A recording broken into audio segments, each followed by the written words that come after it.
तो फतेह का वक्त आ गया है। नए साल की शुरुआत ही फतेह के साथ होगी और मेरे साथ वही फतेह इस वक्त मौजूद हैं। Sonu Sood, none other than. पाजी ये क्या लेके आ गए हो भाई साहब? मतलब इतना थ्रिलिंग एक्सपीरियंस। अभी हमने ये ट्रेलर देखा, तुसी तो बड़े सोने लगते हो। ये के लिए आए? कोशिश जारी है, बट मुझे याद है कि जब मुंबई आया था पहली दफ़ा एक्टिंग करने के लिए, बड़ी सारी फिल्म्स की, बहुत सारे डायरेक्टर्स एक्टर्स के साथ काम किया, लेकिन फिर भी मुझे ऐसा लगता था कि कोई चीज़ की ऐसी कमी है, कोई ऐसी खामी है जो खुद पूरी करनी पड़ेगी। और लगता है कई बार जब आपको अपना बेस्ट दिखाना होता है तो कलम खुद उठानी पड़ती है। तो इसलिए फतेह लिखनी शुरू की। रियल लाइफ इंसिडेंट्स पर आधारित है, जब लोगों की मदद कर रहे थे, उनके साथ जो साइबर फ्रॉड्स हो रहे थे। और आपको पता है कि आजकल साइबर की दुनिया कितनी ख़तरनाक है, तो उसको बैकड्रॉप पे रख के एक ऐसी एक्शन फिल्म बनाने की कोशिश जो मुझे लगता है कि हिंदुस्तानी बड़े गर्व से कहेगा कि हिंदुस्तान में भी इस लेवल की एक्शन फिल्म्स बनती हैं। तो ये मतलब आप तो डरा दिया आपने। मतलब अगर कोई देखेगा तो वो डर जाएगा। मैं तो मतलब मैं बहुत, क्योंकि मुझे पर आपकी देखने की इच्छा हो रही है ना, जाके थिएटर में इच्छा हो रही है कि हो क्या रहा है और कितना ज्यादा। और एक्शन सीक्वेंसेस जो है इस फिल्म में, मैंने सुना है कि शायद 3-4 मिनट का अनकट एक रेगुलर शूट भी है इस फिल्म में। ये भी आप, लेकिन ये कैसे, और बाहर से आप लोगों को फाइटर्स बुलाने पड़े इसके लिए स्पेशली? राइट। तो ये जो सजेशन थी मेरे बेटे की थी, जो छोटा है, बड़ा आजकल जो न्यू जनरेशन ज़्यादा इन्फॉर्म्ड रहती है, तो उन्होंने अयान ने कहा कि मुझे रेड ऐसा लगता है कि हमारी फिल्म में एक ऐसा एक्शन होना चाहिए जो हिंदुस्तानी ऑडियंस ने देखा ना हो। सो मेरा ये सवाल था, ऐसा कौन सा एक्शन है जो हर बंदा एक से एक ज़्यादा बजट्स लेके आते हैं, एक्टर्स खर्च करते हैं, तो कैसे आप उनसे बोलोगे कि मेरा अलग है? कहते हैं कि ऐसा एक्शन सीक्वेंस जिसमें कोई कट ही नहीं है, एक सिंगल शॉट का लंबा 3.5-4 मिनट का एक्शन हो। बेटे ने कहा तो मुझे वो बड़ा इंस्पायरिंग लगा, क्योंकि आजकल जो गेम्स खेलते हैं और किस तरह एक फील होता है कि एक ऑडियंस है, उसको एंगेज कर देते हैं उसके अंदर। सो मुझे वो आइडिया जब लगा तो मैंने बोला कि अक्सर हम लोग जो एक्शंस करते हैं तो हमें एक प्लेटफॉर्म दे दिया जाता है और बोलते हैं कि यार 20 गुंडों से लड़ना है, उड़ाना है, गाड़ी उड़ेगी, ये होगी। तो ऐसा होता है, कोई कहानी नहीं होती उस एक्शन में, उस एक्शन सीक्वेंस में। तो मैंने कहानी लिखनी शुरू की कि किस तरह होगी, कि किस तरह जो आसपास आपकी चीज़ें हैं उसको वेपन्स बनाता है फतेह सिंह, और किस तरह लड़ेगा, और किस तरह ये पूरा 3.5-4 मिनट का एक एक्शन बिना कट्स के हो। सो जो लीव टेकर हैं, जिन्होंने हॉलीवुड की बड़ी फिल्म जुरासिक पार्क की बात करें, फास्ट एंड फ्यूरियस करें, कैप्टन मार्वल, तो उनको मैंने बोला कि हमें एग्जीक्यूट करना है। तो उनका ये कहना था कि यार आइडियाज़ उन्होंने बहुत अच्छा, और ऐसा कभी किसी ने किया भी नहीं है, पर इसको एग्जीक्यूट करने के लिए फाइटर्स बाहर से बुलाने पड़ेंगे, क्योंकि हिंदुस्तान में उस लेवल के स्टंटमैन मिलेंगे नहीं। सो बड़े सारे लोग मैक्सिको से, साउथ अफ्रीका से बुलाए गए। उनका वहाँ पर 2.5 महीने का प्रेप हुआ था उस शॉट के लिए, ताकि गलती ना हो उसके अंदर, और फिर वो एग्जीक्यूट किया गया। और जब हमने सब ने देखा उसको, तो ऐसा गर्व से कह सकते हैं कि एक ऐसा, हम हमेशा फॉरेन की फिल्म से इंस्पायर होकर एक्शन प्लान करते हैं, पर ये एक ऐसा एक्शन सीक्वेंस है, कई बार कोई ना कोई फॉरेन की फिल्म्स भी इंस्पायर होकर इसको करना चाहेंगे। तो आपको लग रहा है कि लोगों के दिलों पर फतह करने वाली है, शुरुआत में ही धमाका करने वाली है फतह? कोशिश जारी है, क्योंकि लोगों की बड़ी उम्मीदें होंगी कि जब आप लेके आ रहे हो, इतने टाइम बाद एक फिल्म लेके आ रहे हो जिस पे इतना काम किया है, उसमें क्या खास है, तो खास को खास बनाने के लिए आम एफर्ट्स नहीं डाल सकते। अच्छा, लेकिन डायलॉग्स दमदार हैं। I must admit this, dialogues दमदार हैं। आपने लिखे हैं अपने डायलॉग्स को? लिखे डायलॉग्स को। तो उसमें एक आता है, एक डायलॉग है कि एक तो जो मैंने शुरू में ही कहा कि फतह का वक्त आ गया है। दूसरा उसमें है कि कभी कभी सही मंजिल तक पहुंचने के लिए गलत रास्ते का चुनाव करना पड़ता है। ये क्या सोनू सूद रियल लाइफ में भी ये मान कर चलते हैं, क्योंकि वो तो तभी आएगा ना अंदर से। राइट। तो मुझे लगता है कि जो डायलॉग्स होते हैं वो निजी जिंदगी से निकले हुए जो तजुर्बे होते हैं उससे निकलते हैं। एक ऐसा लाइन कि जब आप घर से कोई भी आओ, चाहे वो एक रिक्शा वाला हो, चाहे वो एक बड़ा आदमी हो, चाहे वो एक मिडिल एज मैन हो, या दुकान चलाने वाला हो आदमी, जब वो डायलॉग देखिए उसकी इच्छा हो कि मैं बोलूँ, या मेरी ज़िंदगी पर कहीं ना कहीं वो मेरी ज़िंदगी से जुड़ता है, वो होते हैं डायलॉग्स।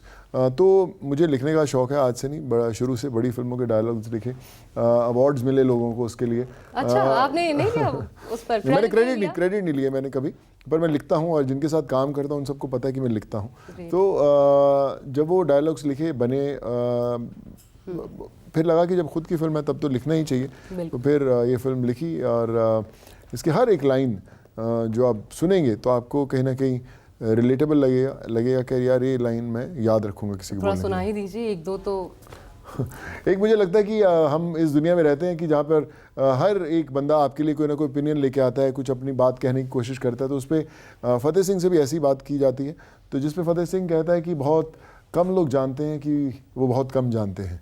हम हमेशा अपने हैसियत की बात करते हैं। उसमें एक डायलॉग है जो बड़ा मेरा फेवरेट है, जिसके अंदर एक पुलिस वाला उससे बात करते करते बोलता है कि फतेह सिंह, क्या है ना, इंसान को अपनी हैसियत के मुताबिक बात करनी चाहिए। तो उस पर फतेह का एक बड़ा कमाल का जवाब था कि कहीं पढ़ा था सर कि हैसियत भी आसमान जैसी होनी चाहिए, क्योंकि ज़मीन कितनी भी महंगी हो कोई ना कोई खरीद ही लेता है। क्या बात है, क्या बात है। एक और डायलॉग है, मुझे इसी से याद आया, उसमें तुम करते क्या हो, जैकलीन आपसे पूछती हैं तो आप कहते हैं उसके बाद सबको जानना है। सबको जानना है, मुझे भी जानना है आप करते क्या है। मतलब फिटनेस फ्रीक जी। आप क्योंकि हम देखते हैं ह्यूमैनिटेरियन भी हैं, आप एक फिलैंथ्रोपिस्ट हैं, आप एक्टर, मॉडल, सब कुछ तो आप कर चुके हैं। आप डायरेक्टोरियल डेब्यू भी, प्रोड्यूसर आप रह ही चुके हैं। राइट। तो मतलब सारा ये जो बैलेंस है, ये बनाने के लिए आप क्या करते हैं? मुझे लगता है ऊपर वाला करवा देता है।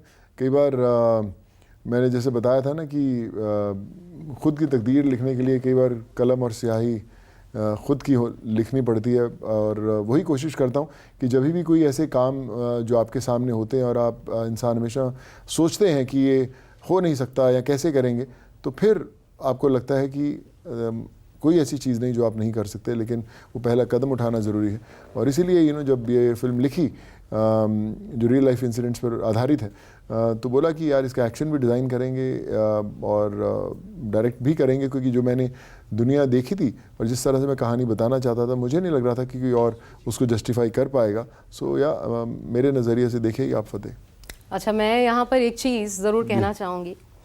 एक तो ये जो फिल्म है 10-11 दिनों के भीतर 1.4 करोड़ व्यूज़ जी, और अभी जो मेरे सामने हिटमैन बैठे हुए हैं, वर्ल्ड चार्ट में वो एंटर कर गया। राइट। हिटमैन। राइट। तो वो एकदम वही भूमिका आपकी लग रही है। और मैं तो ये कहूँगी सोनू, वो पर्सनालिटी इतनी हिट करती है तो वो थिएटर्स में कितना अट्रैक्ट करेगी। तो वो जो है ना, उसका कुछ किरदार तो हमें ज़रूर देखना है। यहाँ बैठे बैठे हिटमैन का कोई भी एक अंदाज जो उस गाने में है। हिटमैन इनफैक्ट उसका एडिशन बड़ा लेट, आपने पूछा, मैं बताया कि फिल्म खत्म हो गई थी। मैं पूना में एक ऐसे ही अपने दोस्त को एक ट्रेलर दिखा रहा था, बोला यार बड़ा अच्छा है, इसमें कोई आइटम नंबर टाइप का है क्या कुछ? तो मैं कि नहीं यार, ये हमारी फिल्म ना थोड़ी सी बड़ी क्लासी सी है, इसमें कोई आइटम नंबर वगैरह नहीं भाई, वो एक ऑडियंस होती है, उसके लिए देखना पड़ता है। मैं कि नहीं यार, मैं उसको कन्विंस कर रहा हूँ, मुझे कन्विंस कर रहा है, नहीं चाहिए। तो मेरे माइंड में एक सीड आया यार कि अगर इसमें कुछ ऐसा प्रमोशनल सॉन्ग या जो भी एक डाला जाए, तो कैसा डाला जाए ताकि वो फिल्म के साथ जुड़े। नहीं तो अक्सर फिल्म चलती है, अचानक फिर ऐसे ही कोई नंबर आ जाता है कि आप वहाँ पे गए और एक डांस चल रहा था और कुछ वही एक बेसिक फार्मूला हम पकड़ते हैं। सो मैंने बोला कि ऐसा गाना जो फिल्म की जर्नी के साथ चले, कि एक हिटमैन है उसकी है। सो हनी सिंह जो हैं, बड़े सालों से मैं उनको जानता हूँ, 15-16 साल पहले जब वो मोहाली में थे तब से जानता हूँ। एंड जब मैंने उन्हें दिखाए रशस, तो उन्हें बड़ा अच्छा लगा। एंड ही सेड कि पाजी मैं गाना ना अभी इसके लिए 4-5 दिन दीजिए, मैं कुछ तगड़ा चीज़ बनाता हूँ। And then he came up with Hitman. और मेरा शूट करने का एक आइडिया ये था कि एक बड़ी रॉ सी जगह पे शूट किया जाए, और मैं और हनी भाई जब दो पंजाबी इकट्ठे हो जाएंगे तो आपको पता है फिर एक हिटमैन और एक हिट मशीन होनी जा रही, तो धमाल मच रहा है। और देखिए आपके सामने क्या बात है। और अब क्योंकि आपके बहुत सा, अभी आप गए थे कोलकाता जी, कोलकाता में एकदम वो जो प्रमोशन का तरीका है थोड़ा सा हट के मुझे आपका लगता है। आप आम लोगों के साथ कनेक्ट करते हैं। आपने वहाँ पे वो हैंड पुल्ड रिक्शा जो होती है, वहाँ पे एक बुजुर्ग इनफैक्ट बैठे हुए थे। आप फिर उसके बाद कॉफ़ी हाउस में जाते हैं, वहाँ के स्टाफ के साथ आप चाय कॉफ़ी पीते हैं। आप कोलकाता ब्रिज पर जाते हैं, वहाँ पर सेल्फीज लेते हैं, आम लोगों के साथ लेते हैं। तो ये सोनू सूद का ये जो आम पब्लिक के साथ कनेक्ट है, ये क्या वही उसी रिवाइवल की देन है जो पेंडेमिक के बाद आपके अंदर? देखिए, मुझे लगता है कि जो भी स्टार बनते हैं उन्हें बनाती पब्लिक ही है। जैसे जैसे स्टार बड़ा होना शुरू होता है, उसके आसपास सिक्योरिटी गार्ड ज़्यादा आने शुरू होते हैं, वो दीवारें उतनी ही ऊंची करना शुरू करता है। क्योंकि जो पब्लिक आपको बनाती है, अगर आप उसके बीच में दीवारें बनाओगे तो फिर ठीक है, वो आपको पसंद तो करेगी, लेकिन दिल से नहीं जुड़ेगी। आपकी फ़ैन हो सकती है, आपको अपना नहीं मान सकती, ये मेरा मानना है। जब हम कोलकाता में भी जा रहे थे तो मेरी टीम ने बोला यार सर बहुत वहाँ कोलकाता में नहीं जा सकते, बहुत पब्लिक होती है वहाँ पे, गार्ड चाहिए। मैं कहा नहीं, कोई गार्ड नहीं चाहिए मेरे को, मैं किसी गार्ड को नहीं लेके आना, मैंने कोई अपना बॉडी गार्ड नहीं रखा, किसी को नहीं रखा। मैंने बोला कि तुम बैठो, मैं जाऊँगा, मैं पब्लिक के बीच में जाऊँगा, मुझे उनके साथ। मैं वहाँ पर उतरा, पब्लिक के बीच में रहे, बड़ा प्यार मिला। वहाँ की लोकल बस थी, कोई गार्ड नहीं था, कोई गार्ड नहीं था। मेरी वहाँ पे बैठा, उसकी टैक्सी के अंदर एक चलती हुई बस आ रही थी, गाड़ी से उतरा, चलती बस में चढ़ गया, मेरी टीम को पता नहीं था। नहीं उसमें महिलाओं के साथ बैठा था, पर महिलाओं की बस नहीं थी, सब थे, आई मीन सब थे। तो उस बस में चढ़ा, लोगों के साथ बैठा, पिक्चर्स खींची, सेल्फी खींची, और कोई परेशान नहीं करता। आपको 5 से 10 मिनट ज़्यादा लग सकते हैं फ़ोटोग्राफ खींचने में, पर अगर आप बोलें कि आपको कोई उठा के घर ले जाएगा, कुछ नहीं करेगा आपको। लेकिन हम लोग कई बार सोच लेते हैं नहीं यार रखते हैं बॉस, थोड़ा दूर रहेंगे, मैं उधर पब्लिक की तरफ नहीं देखूंगा, मेरा गार्ड अपने आप उसको धक्का मार के साइड पे कर देगा, तो मैं नहीं बुरा बनूंगा, गार्ड बुरा बनेगा, चलता है।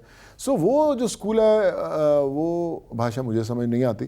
तो ये शुरू से नहीं कि बाद में वो जो बदला है और जो प्यार आपके लिए लोगों के बीच डेवलप हुआ है वो शुरू से ही रहा है। मैं आज से नहीं, जब मेरे पहले भी कभी मिलता था तभी मैं कोशिश करता था कि यार मैं अकेला जाऊं। मैं जब हम अब्रॉड में कई बार शोज़ के लिए जाते हैं तो हमें गार्ड्स दिए जाते हैं, तो मैं उनको पहले बोलता यार तुम जाओ 2 घंटा शॉपिंग करके आओ, घूम फिर के आओ, 2 घंटे बाद यही मिलेंगे। तो बोलते नहीं सर हमारी ड्यूटी है, हम रुकेंगे।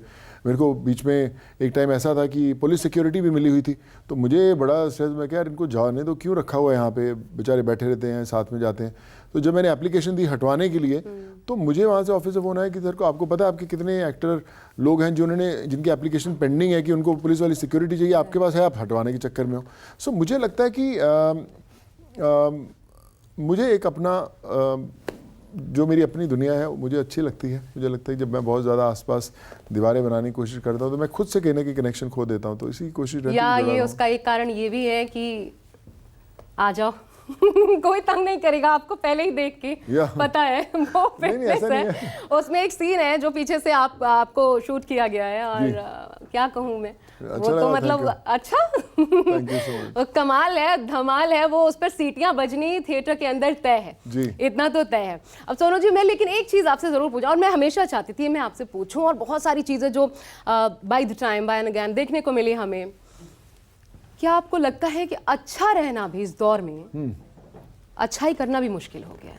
उसके लिए भी आप किसी न किसी रूप में कभी ना कभी क्रिटिसाइज कर दिए जाते हैं। देखिए 2 रास्ते होते हैं। जो मेरी मदर हमेशा कहा करती थी कि जिस रास्ते में स्पीड ब्रेकर्स ना हो मंजिल तक नहीं लेके जाता।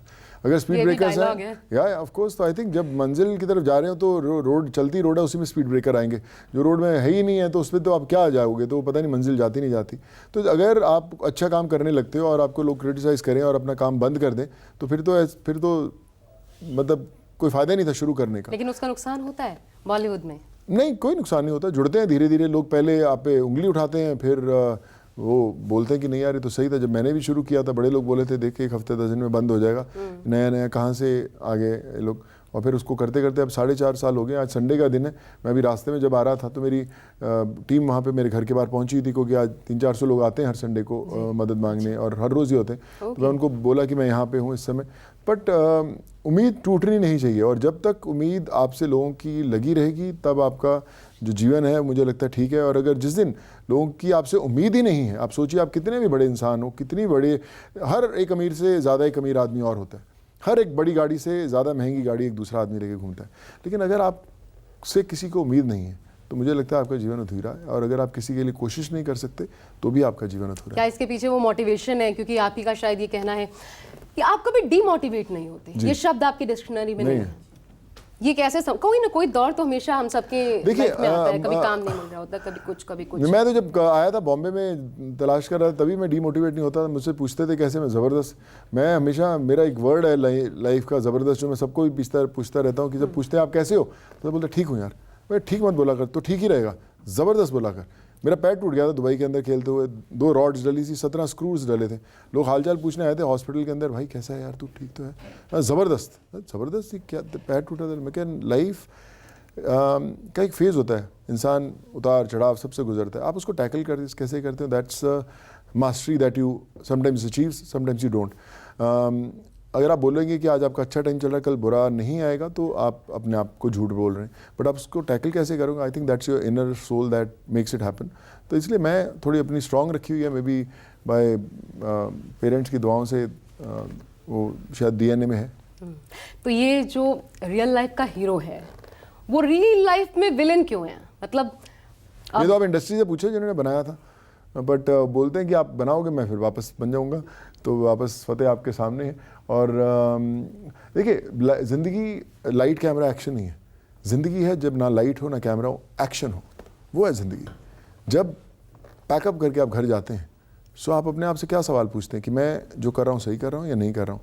मैं ता ज़िंदगी हम लोग, मैं और बहुत सारे हमारे कलीग्स और बहुत सारे अलग फील्ड के लोग भी, हम भागते रहते हैं कि यार मैं उस डायरेक्टर के साथ काम करूं, मैं उस प्रोडक्शन हाउस के साथ काम करूं, मुझे ऐसा लीड रोल मिले, मुझे ऐसा गाना मिले, मुझे वैसा म्यूज़िक डायरेक्टर मिले।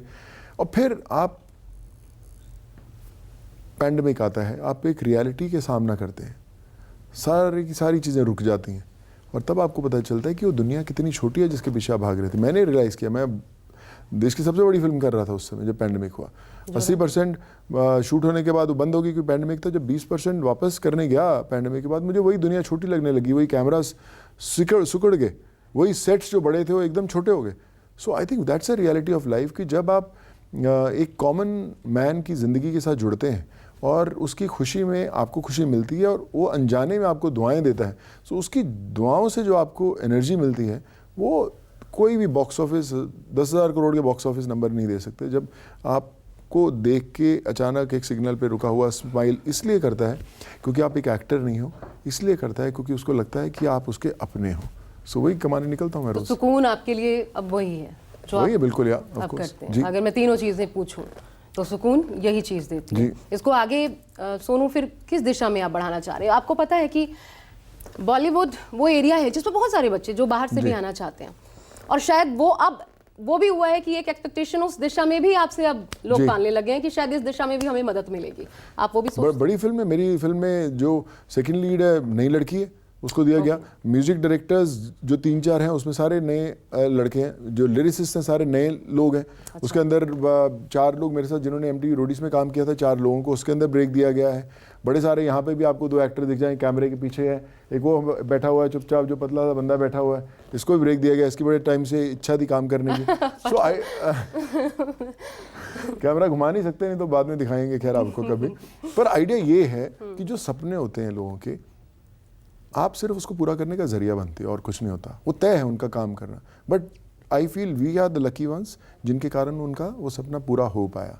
सो मेरी बड़ी कोशिश रहती, मुझे पता है कि जब मैं when I started my career तो मुझे बड़ी स्ट्रगल करने को मिलता था, कई बार बड़ी रिजेक्शंस होती थी। सो मुझे लगता है कि अगर किसी नए बंदे की ज़िंदगी को मैं दे पाऊँ, रोल दे पाऊँ, तो आई थिंक बड़ी बात है। आज जो नए म्यूज़िक डायरेक्टर्स, नए लिरिसिस्ट जिनको मैं लिया गया, उनके साथ मैंने अरिजीत सिंह से गाना गाया, हनी सिंह है, जुबिन नौटियाल है, विशाल मिश्रा है, ऐसी और सब बड़े सिंगर्स हैं। आज ओवरनाइट उनकी ज़िंदगी बदलेगी। मेरा जो एडिटर है, जो मेरी फिल्म को एडिट कर रहा है, नया लड़का है, उसने आज तक कोई फिल्म एडिट नहीं की। तो ये तो रिस्क है। रिस्क नहीं है, मैं आपको बताता हूँ उसकी कहानी। नया लड़का जो यश नाम है उनका, तो वो ऐसे प्रोमोज काटते हैं जैसे कंपनीज में कोई स्टूडियोज में काम करते हैं। सो मैंने जब ये फिल्म लिखी थी और बनानी शुरू की थी, मेरा एक पर्टिकुलर पैटर्न था कि मुझे फिल्म एक ढंग से एडिट करनी है। इसकी एडिटिंग भी अलग होनी चाहिए, रेगुलर नहीं कि सीन बटा सीन जुड़ रहा है, ऐसा नहीं था। वो पहले स्क्रिप्ट में ही लिखी गई थी एडिट पैटर्न। तो मैंने उसको बोला कि यार तेरा सिर्फ इतना काम है कि तेरे को आना है, मुझे पता है तेरे अंदर टैलेंट है, तेरे को मेरे को रोज 8 से 10 घंटे देने एडिट पे। वो कहता सर मैं करूँगा। और मैं कहता तू इस पिक्चर का एडिटर है। आज उस फिल्म का वो एडिटर है, यश पारेख नाम है। और आप देखेंगे जब वो फिल्म आएगी उस पिक्चर की एडिटिंग की बात होगी। टीजर ट्रेलर वो देख करके अंदाजा लग सकता है। सो आई थिंक बड़ा ज़रूरी है कि नए लोगों को काम देना। जाने माने चेहरों को तो हर कोई काम दे देता है। सोनू का सिर्फ यही साइड है क्या, वो जो डिसेंट सा, वो सीरियस सा जी, या वो अंदर अभी भी अच्छा, ये तो बताना ही चाहिए मुझे और आपके फैंस को पता ही होगा। इंजीनियरिंग की पढ़ाई करते करते प्रेम की पाठशाला में पहुंच गए थे। ये कैसे होता जरा बताइए वो।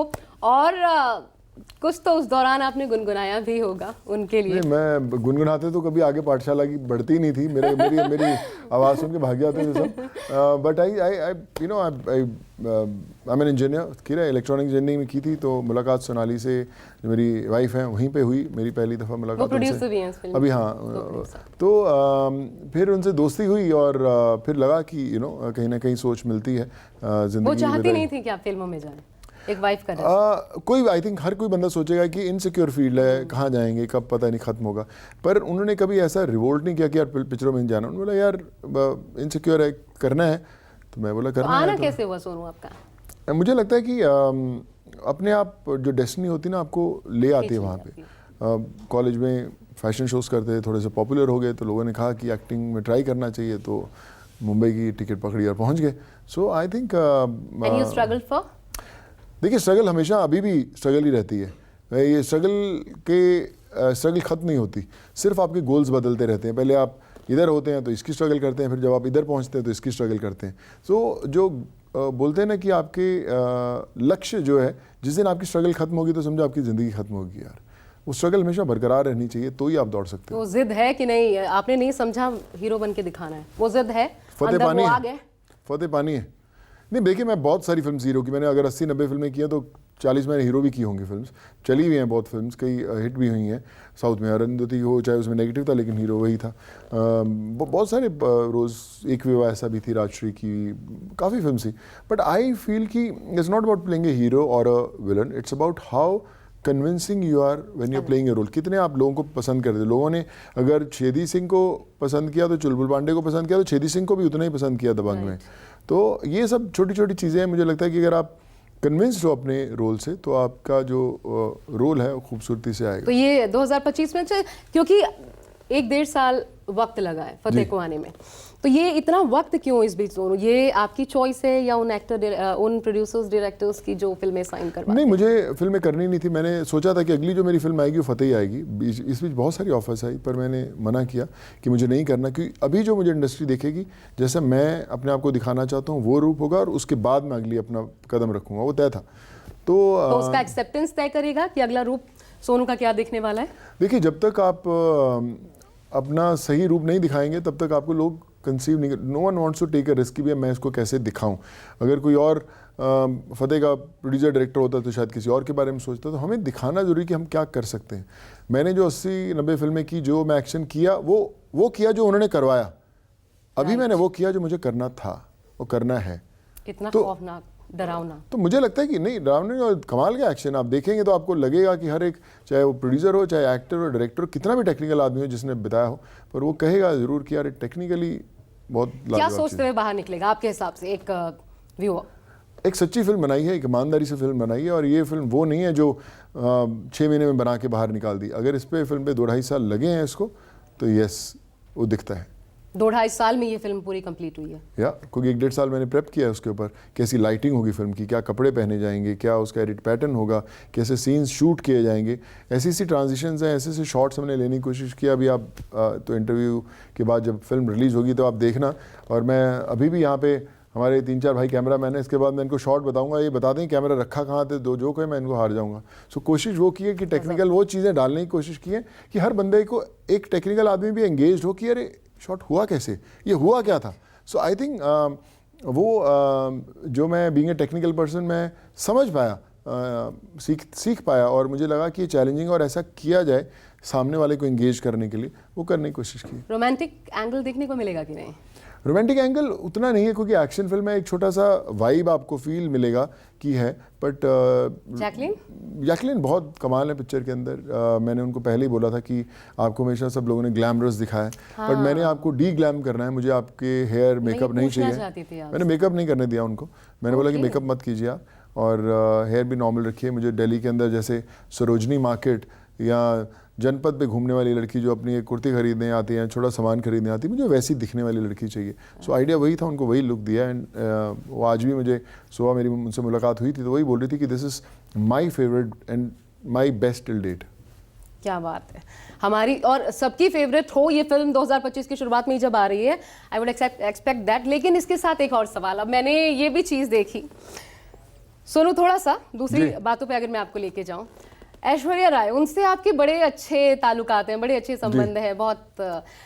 उन्होंने किसी शूट के दौरान जोधा अकबर जब चल रही थी तो एकदम पॉज करते हुए कहा, उनको बीच में ये एहसास हुआ कि शायद कि आप उनके पा की तरह लगते हैं जी। ये क्या था? नहीं कुछ नहीं, आई थिंक हम लोग शूट कर रहे थे फिल्म में और एक सीन चल रहा था तो अचानक रुकी, उन्होंने बोला कि यार you remind me of my पा।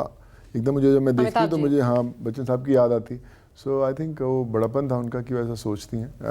अमित जी लेजेंड, बट मे भी अगर कुछ झलक याद आती है किसी को तो I mean it's a blessing. और अभिषेक के नाम पे आपने इजिप्ट में कहीं वो वीआईपी ट्रीटमेंट भी ली? ऑफ कोर्स एंजॉय की?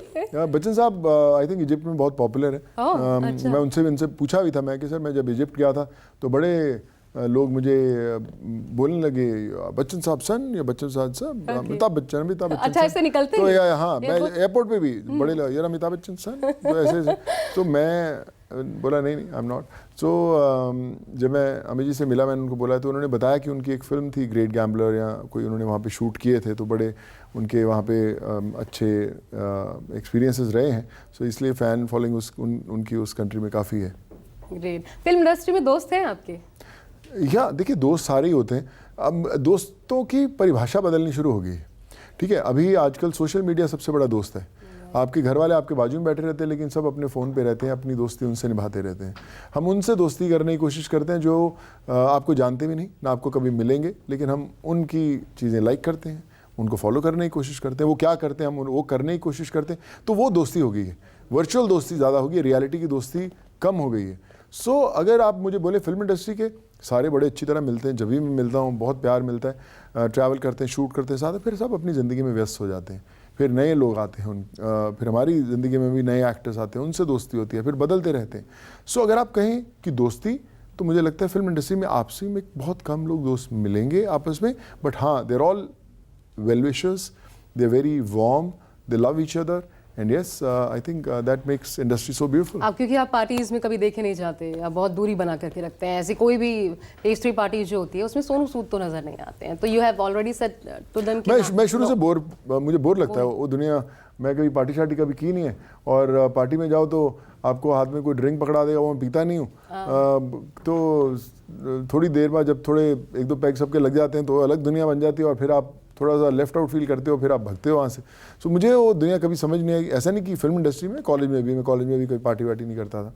So is more of a कि चलो जिम जाओ, टाइम पे सो, पढ़ाई करो, लिखो, तो थोड़ा मेरी उस दुनिया उस स्कूल का था, may be an old school, but this is how it is. मैं कभी इन्जॉय नहीं करता, और मैं फोर्स करने के लिए, मुझे बड़े लोग बोलते थे कि यार पार्टी में जाएगा, सोशलाइज करेगा, एक्टर्स मिलेंगे, प्रोड्यूसर्स मिलेंगे, वहाँ पे टच में रहना पड़ता है, वहाँ से काम जनरेट होता है। मैं वो नहीं मानता।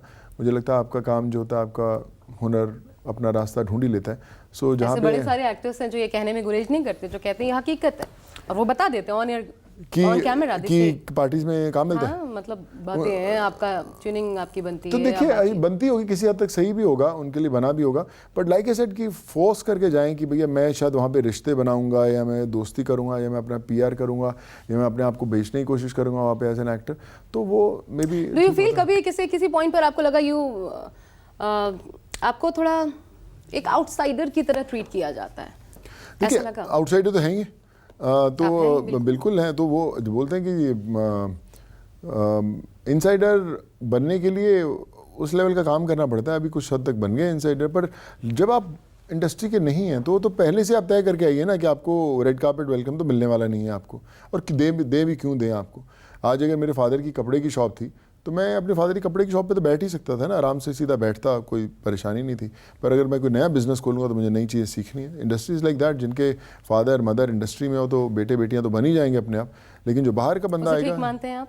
क्यों नहीं, आई थिंक वो देख के बड़े हुए हैं। जो एक जंग थी उसके खिलाफ छेड़ दी। नहीं, ऐसा नहीं है। देखिए, कोई कल मेरा अगर बेटा है, उसने मेरे को थ्रू आउट एक्टिंग करते हुए देखा, अगर उसकी इच्छा होगी करने की तो उसको मेहनत करनी पड़ेगी। अगर मैं बोलता भी हूँ कि बॉस ये मत सोचिए कि आप किसी के बेटे हैं तो आपका बेटा, आपकी दोस्त का बेटा, आपके रिश्तेदारों का बेटा, देखिए नहीं, अगर देखिए, मैं बोल रहा हूँ कोई भी हो, मेहनत तो करनी पड़ेगी। जो पब्लिक है वो नहीं मानती कि भाई आप किसके बाप बेटे हैं। अगर आप कमाल है तो चलोगे, नहीं चलोगे तो ठीक है, 2-4 शायद फिल्में चल जाएंगी, फिर वो नीचे ला ही देंगे। हुनर होना ही पड़ेगा आपके अंदर, नहीं तो नहीं चल सकते आप। युवाओं को क्या संदेश देंगे? आपको क्या लगता है, क्या मैसेज आप देना चाहेंगे? क्योंकि हर तरीके से सोनू सूद, हर तरीके से एक परफेक्ट, वो जो सबसे पहला एक इंसान बनो जी, है ना, तो उस फिगर में तो आप बिल्कुल परफेक्टली फिट हो जाते हैं। आप क्या संदेश देना चाहेंगे? कुछ भी हो रहा है आजकल सोशल मीडिया। देखिए, मैं यही कहना चाहूँगा कि मेरी मदर की लाइनें जो मुझे बड़ी फेवरेट है, कि वो हमेशा कहा करती थी कि सोनू अपनी ज़िंदगी कलम में दुआओं की स्याही डाल ले, फिर देख तेरा नाम पन्नों पर नहीं आसमान पर लिखा जाएगा। तो दुआएं कमाना बड़ा इंपॉर्टेंट है आज के ज़माने में, जहाँ पे इंसान खुद से नहीं जुड़ पाता। क्योंकि मैं हमेशा बोलता ना, सोशल मीडिया से किसी और से जुड़ा हुआ है, खुद से नहीं। आप फ़ोन 10 मिनट रखिए तो आप खुद से बातें करके देखिए, फिर आपको पता चलेगा कि आप कहाँ खड़े होते हैं। So give back to the society, दुआएं कमाइए, उम्मीद बनिए, कोशिश करिए लोगों के लिए, और फिर देखिए ऊपर वाला अपना जो चाबी है खुद ब खुद घुमाएगा, और फिर आपके सपने अपने आप पूरे हो जाएंगे। ये शॉप विद पर्पस उसी का नाम है? देखिए, नहीं, ऐसा नहीं मैं कहूँगा कि शॉप विद पर्पस। आपका अपने आप को लोग अपने तरीके से डिफ़ाइन करते हैं अपनी ज़िंदगी के रास्ते या फिर अपनी लाइफ की डेफिनेशंस। जो मेरे लिए सही होगा ज़रूरी नहीं आपके लिए भी सही होगा, आपका कुछ अलग रास्ता हो सकता है अपने मुकाम हासिल करने का। पर मुझे ऐसा लगता है कि आज की डेट के अंदर थोड़े से मिसगाइडेड तो हैं हमारा यूथ। वो ये भी है क्योंकि इतना ज़्यादा इन्फॉर्मेशन अवेलेबल है और उसको स्टोर करने के लिए आपकी जो बोलते हैं कि जो मेमोरी स्टिक है उसके अंदर स्टोरेज कम है। सो उसके लिए अगर आपको स्टोरेज बढ़ानी है तो फिर कुछ नया करना ही पड़ेगा आपको। अच्छा, जब आप इतना कुछ करते हैं जी। और आप समाज की भलाई ये सब कुछ जो एक दिखाता ऑब्जेक्टिव जो नज़र आता है वो यही, तो राजनीति तो बहुत अच्छा जरिया है जी, खुलकर मैदान में आने का वक्त आपको लगता है सोनू सूद के लिए वो भी एक न एक दिन? नहीं, जब समय आएगा तो क्यों नहीं। मुझे कुछ या देखिए मैं माइंड में नहीं कुछ लेके चलता। अगर आना होता तो मैं अभी तक शायद कोई ना कोई ऐसे कोई मिनिस्टर बन के आपके सामने बैठा होता, वो भी पॉसिबल था जो मैंने नहीं किया। अच्छा। लेकिन जो मैं कर रहा हूँ वो बिना राजनीति के भी कर रहा हूँ। राजनीति में आता शायद ज़्यादा कर पाता है या कम कर पाता है, कर ही नहीं पाता, तीनों चीज़ें हैं। लेकिन अभी जो कर रहा हूँ वो as an actor I thoroughly enjoy the space that I'm doing. I want to direct films, I want to write films, I want to act in films, और उसके साथ साथ लोगों की भलाई भी करता रहूँगा। सो ये स्पेस मुझे अच्छी लगती है। जिस दिन मुझे इस स्पेस से बोरियत होने लगी या मुझे लगा कि मुझे नहीं करना तो मैं फुल फ्लेज फिर घुसूँगा इस काम के अंदर। और फेवरेट पार्टी और पॉलिटिशियन ऐसे में आपके लिए? मेरा कोई फेवरेट अगर आप बोले नहीं, पर ऑफ कोर्स हमारे ऑनरेबल जो पीएम है नरेंद्र मोदी जी, मुझे लगता है कि उन्होंने बहुत कमाल काम किया है पिछले कई सालों में और एक मंच तो दिया है हमारे देश को जहाँ पे रिकग्निशन है। पर आप वही बोलते हैं कि जब बीजेपी की थॉट प्रोसेस पसंद है? देखिए मुझे लगता है बीजेपी की सबकी आइडियोलॉजी एक नहीं है, सबकी अलग अलग है। आई थिंक लोग फॉलो करते हैं कि कभी किसी पार्टी की कुछ हो सकती है, कभी कुछ हो सकती है, बट आई थिंक लोगों का भला करना is the ideology. I think everyone is doing that. Good. Of course. I think he is doing great work and we are really proud of him. अच्छा, संविधान, जरा ये बताइए सोनू, अभी बहुत संविधान पर चर्चा चल रही है, आपने कभी संविधान पढ़ा है? थोड़ा बहुत उसके बारे में नॉलेज इकट्ठा करने की कोशिश करते हैं, ये आपका है फेवरेट टॉपिक्स में से एक है? मेरा फेवरेट टॉपिक तो नहीं है, अगर आप मेरे से पूछें तो मेरा बहुत फेवरेट टॉपिक नहीं है, बट हाँ राइट्स के बारे में हर कोई बंदा जानता है और जो हमारी राइट्स हैं उसका I think every Indian enjoys that freedom. किसी फ्रीडम फाइटर के रोल में कभी हमें नजर आ सकते हैं सोनू? मैंने भगत सिंह की थी, पहली फिल्म मेरे डेब्यू भगत सिंह से था. I thoroughly enjoy doing it and I think I am proud that I started my career playing Bhagat Singh. चलिए, फतेह के लिए क्या कहना चाहेंगे सोनू? मैं आपको देती हूँ मंच, जो आप कहना चाहें अपने दर्शकों से. देखिए, मैं यही कहना चाहूँगा, फतेह एक फिल्म नहीं है, एक सच्ची इंसिडेंट्स पर आधारित एक एक्सपीरियंस है जो मैंने लिखा. एक आम जनता की कहानी, एक आम मजदूर की कहानी जिसकी जब जेब से 2000 रुपये साइबर क्राइम के ज़रिए निकल जाते हैं, वो 2000 नहीं होते, उसकी फैमिली का फ्यूचर होता है, उनके बच्चों की पढ़ाई होती है. सो ये कहानी मैंने बताने की कोशिश की है अपने तरीके से. एक ऐसा एक्शन फिल्म जो मैंने आज तक ज़िंदगी में नहीं किया इतने 22-24 सालों में. तो I just want to make our country proud कि अगर हिंदुस्तान में एक्शन फिल्म्स बनती हैं तो उसका रेफरेंस ये होगा अगर फॉरेनर्स को देखना है. तो आई होप कि जब 10 जनवरी को फिल्म आए तो आपकी ज़िंदगी में भी खूब सारी फतेह हो और वाहिगुरु जी दा खालसा वाहिगुरु जी दी फतेह. वाह, क्या बात है. बहुत बहुत शुक्रिया सोनू आपका हमारे साथ जुड़ने के लिए. वाकई कमाल धमाल मचाई ये फिल्म. साल की शुरुआत अच्छी हो, दर्शकों के लिए भी अच्छी हो और आपके लिए शानदार हो. बहुत शुक्रिया न्यूज़ 24 को वक्त देने के लिए.